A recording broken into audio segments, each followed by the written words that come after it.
unofficially, unofficially, unofficially, transfer season is upon us.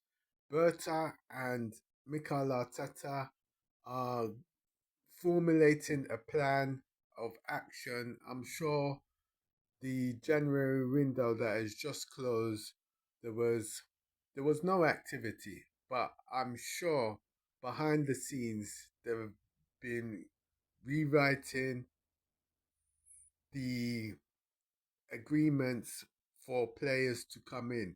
And now this is now becoming crunch time. It's becoming crunch time because Arsenal, we've been crying out for a striker ever since Aubameyang and Lacazette and Eddie Nketiah and Balogun were released. We've been crying out for a striker. So now it's crunch time. So Andrea Berta has his work cut out for him. He has to produce. In fact, Mikel Arteta, after the season that we've had, 2025, 2026, sorry, 2024, 2025, after the season that we've had, we have to be getting our eggs in order. You know, we have to try to to um, to get our transfer targets and get them in early.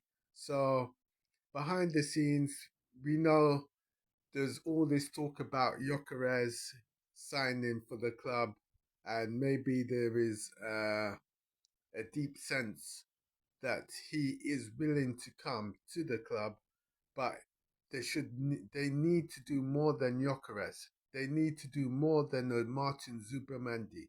They need to do more than getting this goalkeeper Juan Garcia in. But they want to pay up to £30 million for Juan Garcia as a goalkeeper. I'm gonna have to do another video where if he does come in, that I break down Juan Garcia's history, his career history, and the reasons behind why why um why Arsenal want this goalkeeper, this particular goalkeeper. In fact, I will do this video where I'll break down the players of that we are being linked with and the potential for this player or that player in coming to Arsenal. We know there have been various names in the media when it concerns strikers. We have Benjamin Sesko. He's 21 years old. He's 6 foot something, and he's 6 foot plus, and he's a good striker. He can score aerial goals. He's good running the channels, and he has a high ceiling. Well, when I say ceiling, he has a high potential for capability. There's Benjamin Sesko. There's Victor Osman. He's 26 years old. He has potential to be a striker. He's played in multiple leagues and he scores 20 plus goals a season. He has proven abilities. There's Victor Osimhen of Nigerian descent. And now he is a possibility for Arteta if they want him, you know. And then there's Victor Gorkares, exceptionally of Sporting CP. He's of Serbian international, I believe, and he is a very good player.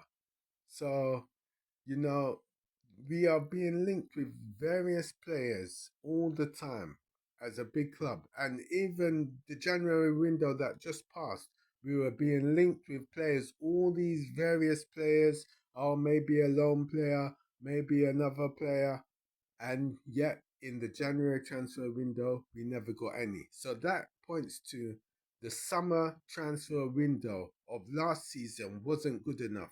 You can't go into a summer transfer window and not get a striker or two, or you then release you release the striker and and you release the striker and you don't replace him. That is not acceptable. Not by a big club like Arsenal. Arsenal is a big club. We are the third biggest club, after Liverpool and Manchester United in the silverware stakes.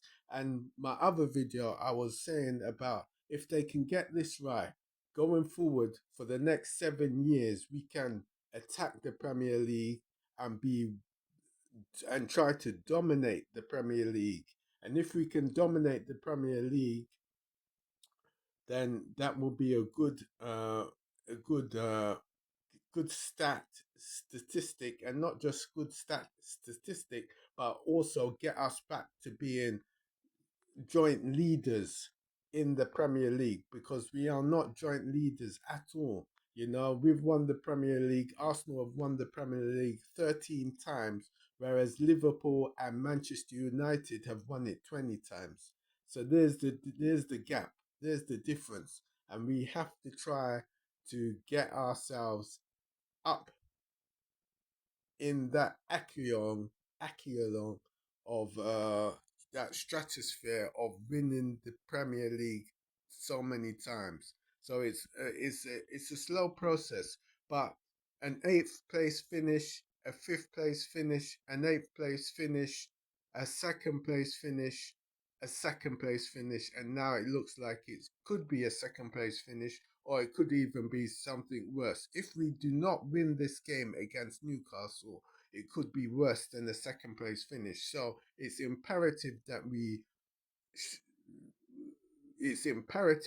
pull our socks up as Arsenal Football Club, pull our socks up and go out with the intention of beating Newcastle and with the intention of beating Southampton, our last game of the season. So to ensure that we do finish second place, and then we start building for the next season. And in building for the next season, we definitely will need to strengthen in the summer. So that's it for today. Please like, share, and subscribe. Please like, share, and subscribe. Thank you.